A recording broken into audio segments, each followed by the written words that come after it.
مجاهدینو چې کوم 100 کسان ملګري مازوري و ګولېګانې خوړلې ایغه په وجه باندې دوره حاکم പാകിസ്ഥാൻ താലിബാൻ സംഘർഷം രൂക്ഷമാകുന്നു. 16 ആണവ ശാസ്ത്രജ്ഞരെ TTP ബന്ദികളാക്കിയതോടെ സ്ഥിതിഗതികൾ വളരെ രൂക്ഷമായിരിക്കുകയാണ്. പാകിസ്ഥാൻ ആണവോർജ്ജ കമ്മീഷനിൽ ജോലി ചെയ്യുന്ന 16 ആണവ ശാസ്ത്രജ്ഞരെ തീവ്രവാദ സംഘടനയായ തെഹ്രീകെ താലിബാൻ പാകിസ്ഥാൻ അഥവാ TTP തട്ടിക്കൊണ്ടുപോയതായാണ് റിപ്പോർട്ട്. ഈ റിപ്പോർട്ടിനെ തുടർന്ന് മനുഷ്യാവകാശ പ്രവർത്തകർ ഉൾപ്പെടെ ആശങ്ക ഉയർത്തുന്നുണ്ട്. ഇതുകൂടാതെ പാകിസ്ഥാനിലെ ഏറ്റവും വലിയ യുറേനിയം ഖനിയും കൊള്ളയടിച്ചിട്ടുണ്ട്. ഇത് US-നും പശ്ചിമേഷ്യയ്ക്കും ഉയർത്തുന്ന ഭീഷണി ചില്ലറയല്ല എന്ന് ഉറപ്പാണ്. പാകിസ്ഥാന്റെ ആണവ പദ്ധതിയുടെ സുരക്ഷ വീണ്ടും ഭീഷണിയിലായി എന്ന് ചുരുക്കം. റിപ്പോർട്ടുകൾ പ്രകാരം TTP പോരാളികൾക്കെതിരെ നടന്നുകൊണ്ടിരിക്കുന്ന സൈനിക ആക്രമണം അവസാനിപ്പിക്കുന്നതുൾപ്പെടെയുള്ള തങ്ങളുടെ ആവശ്യങ്ങൾ നിറവേറ്റാൻ വേണ്ടിയാണ് ഇത്തരത്തിലൊരു നീക്കം നടത്തിയിരിക്കുന്നത്. അതായത് പാകിസ്ഥാൻ സർക്കാരിനെ സമ്മർദ്ദത്തിലാക്കാനുള്ള TTPയുടെ ശ്രമത്തിന്റെ ഭാഗമാണ് തട്ടിക്കൊണ്ടുപോകൽ. തട്ടിക്കൊണ്ടുപോയ ശാസ്ത്രജ്ഞരുടെ സുരക്ഷയ്ക്കായി അഭ്യർത്ഥിക്കുന്ന വീഡിയോയും TTP ഇതിനോടകം പുറത്തുവിട്ടിട്ടുണ്ട്. അഫ്ഗാനിസ്ഥാൻ അതിർത്തിയിലുള്ള ഖൈബർ പത്തൂങ്ക്വാത്ത് പ്രവിശ്യയിൽ നിന്നാണ് ആണവ ശാസ്ത്രജ്ഞരെയും ജീവനക്കാരെയും തെഹ്രീകെ താലിബാൻ പാകിസ്ഥാൻ ഈ തീവ്രവാദികൾ തട്ടിക്കൊണ്ടുപോയിരിക്കുന്നത്. റിപ്പോർട്ടുകൾ അനുസരിച്ച് TTP ഭീകരർ തോക്കിൻ മുനയിലാണ് ശാസ്ത്രജ്ഞരെ തട്ടിക്കൊണ്ടുപോയിരിക്കുന്നത്. ഒപ്പം ഈ ശാസ്ത്രജ്ഞരുടെ കാറുകൾക്ക് തീയിടുകയും ചെയ്തിട്ടുണ്ട്. ലക്കി മർവാട്ടിലെ ബാബുൽ ഖേൽ ആണവോർജ്ജ ഖനന പദ്ധതിയിൽ ജോലി ചെയ്യുന്ന ശാസ്ത്രജ്ഞർ തങ്ങളുടെ സുരക്ഷ ഉറപ്പാക്കാനും TTPയുടെ ആവശ്യങ്ങൾ അംഗീകരിക്കാനും പാകിസ്ഥാൻ സർക്കാരിനോടും പ്രധാനമന്ത്രി ഷെഹബാസ് ഷെരീഫിനോടും ആവശ്യപ്പെടുന്നത് ആ പറഞ്ഞ വീഡിയോയിൽ നമുക്ക് കാണാം. ദുരിതത്തിലായ ശാസ്ത്രജ്ഞർ തങ്ങളുടെ മോചനത്തിന് പകരമായി TTPക്കെതിരായ സൈനിക നടപടികൾ അവസാനിപ്പിക്കാൻ സർക്കാരിനോട് ആവശ്യപ്പെടുന്നതായി വീഡിയോ കാണിക്കുന്നുണ്ട്. ലഭിക്കുന്ന വിവരങ്ങൾ അനുസരിച്ച് ആണവ ശാസ്ത്രജ്ഞരെ ദ്രോഹിക്കുകയല്ല തങ്ങളുടെ ഉദ്ദേശമെന്നും മറിച്ച് പാകിസ്ഥാൻ സർക്കാരിനെ സമ്മർദ്ദത്തിലാക്കാൻ അവരെ ഉപയോഗിക്കുകയായിരുന്നുവെന്നും TTP പ്രസ്താവനയിൽ വ്യക്തമാക്കുന്നുണ്ട്.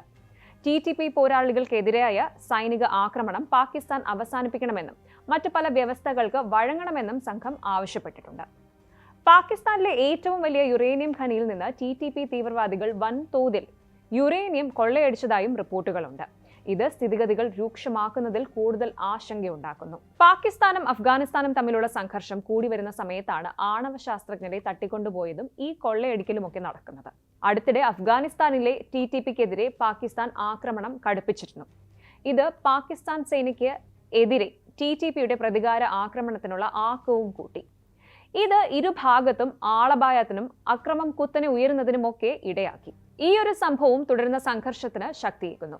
TTP തീവ്രവാദികൾക്ക് അഭയം നൽകുന്നുവെന്ന ആരോപണം അഫ്ഗാനിസ്ഥാനിലെ താലിബാൻ സർക്കാർ നിഷേധിച്ചെങ്കിലും കൂടി വരുന്ന ആക്രമണ പരമ്പര അന്താരാഷ്ട്ര തലത്തിൽ ആശങ്ക സൃഷ്ടിച്ചിരിക്കുകയാണ്.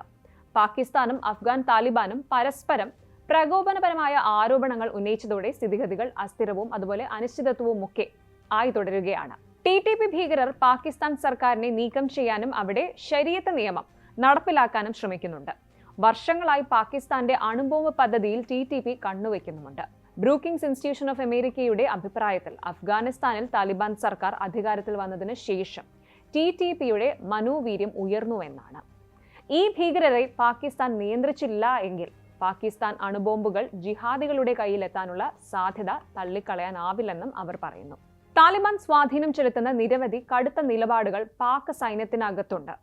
അതേസമയം പാകിസ്ഥാന്റെ പക്കൽ നിലവിലുള്ള 170 ആണവ ബോംബുകൾ 200 ഉയർത്താനുള്ള ശ്രമത്തിലാണ് പാകിസ്ഥാൻ. പാകിസ്ഥാന്റെ ഈ വികസന പദ്ധതി തീർച്ചയായും അമേരിക്കയ്ക്ക് വലിയ തലവേദനയാണ്. പാകിസ്ഥാൻ ഒരു ആണവായുധ രാഷ്ട്രമാണ്. അതിന്റെ ആണവ ബോംബുകൾ വർഷങ്ങളായി TTP സ്കാനിങ്ങിന് കീഴിലുമാണ്. വൻതോതിൽ യുറേനിയം കൊള്ളയടിച്ചു എന്ന TTPയുടെ അവകാശവാദം ശരിയാണെങ്കിൽ ലോക സുരക്ഷയുടെ കാര്യത്തിൽ ഇത് വളരെ ഭയാനകമായൊരു വാർത്ത തന്നെയാണ്. കൂടാതെ non proliferation of nuclear weapons treaty, അതായത് ആണവായുധ നിർവ്യാപന ഉടമ്പടിക്കും വലിയ ഭീഷണി തന്നെയാണ്.